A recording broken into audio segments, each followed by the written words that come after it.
Assalamualaikum dan salam sejahtera. Saya Nurani Faiyana binti Rizal Azhar dari STM VPSS SMK Taman Maluri. Hari ini saya akan membicarakan tentang bahan digital memperkasakan pendidikan negara.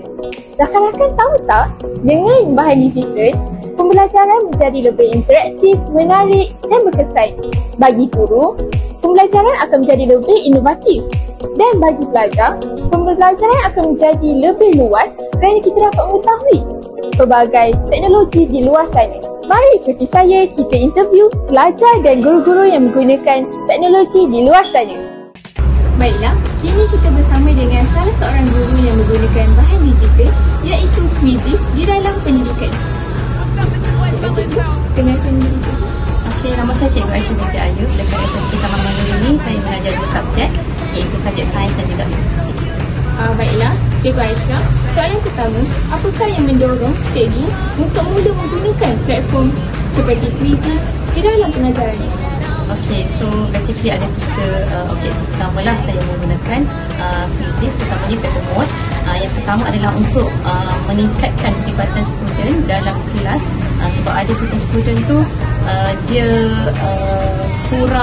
kurang mahir dalam berkomunikasi dengan kawan-kawan.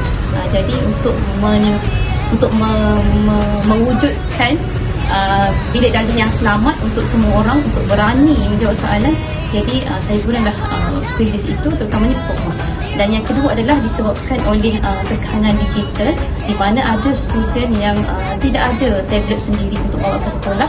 Jadi kita gunalah inisiatif guna paper sahaja, semua orang boleh jawab soalan dengan selamat tanpa orang lain tahu yang bahawasanya jawapan mereka itu betul atau salah. Baiklah, terima kasih Cikgu Aisyah. Sama-sama. Baiklah, sekarang kita bersama dengan salah seorang pelajar yang menggunakan bahan digital di dalam pendidikan.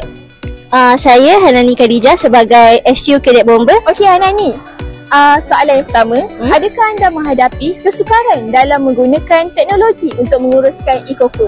Dan kalau ya, bagaimana anda menghadapinya? Setakat ini melakukan e-Koko ialah amat mudah kerana di dalam talian. Juga saya mendapat bantuan guru. Jadi saya rasa tiadalah kot masalah untuk e-Koko. Baiklah, soalan kedua, adakah Hanani diberikan latihan oleh guru atau Hanani belajar sendiri untuk menguruskan e-Koko ini? Disebabkan e-Koko dipegang oleh guru, jadi saya kena belajar dengan guru sebelum mengisi e-Koko. Tapi disebabkan kita telah menggunakan e-Koko sebelum ini, jadi penggunaan e-Koko ialah amat mudah. Baiklah, terima kasih Hanani. Kini kita bersama dengan salah seorang guru yang menggunakan Kelas Dojo sebagai aplikasi di dalam pembelajaran. Silakan cikgu. Hai, Assalamualaikum warahmatullahi wabarakatuh. Nama saya Haizah Hanim binti Abdul Aziz dan saya mengajar subjek biologi dan juga sains.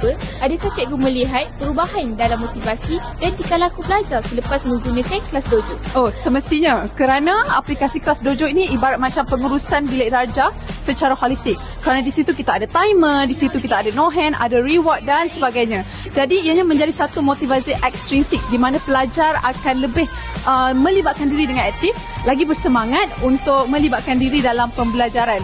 Contohnya kita ada reward di mana kita akan, jika pelajar menjawab soalan ataupun aktif dalam pelajaran, kita akan memberikan reward. So di situ pelajar lebih aktif dan bersemangat dalam kelas. Baiklah, terima kasih cikgu. Okey, sama-sama. Kini, berakhirlah sudah interview kita. Pendidikan yang berkualiti bukan lagi terhad pada buku dan papan putih. Dengan bahan digital, pembelajaran menjadi lebih interaktif, inklusif dan fleksibel. Kemajuan teknologi membuka pintu kepada masa hadapan yang lebih cerah, di mana setiap pelajar dapat mengakses ilmu baru tanpa batasan. Itu sahaja daripada saya, Nurani Faiyana dari STM VPSS SMK Taman Maluri.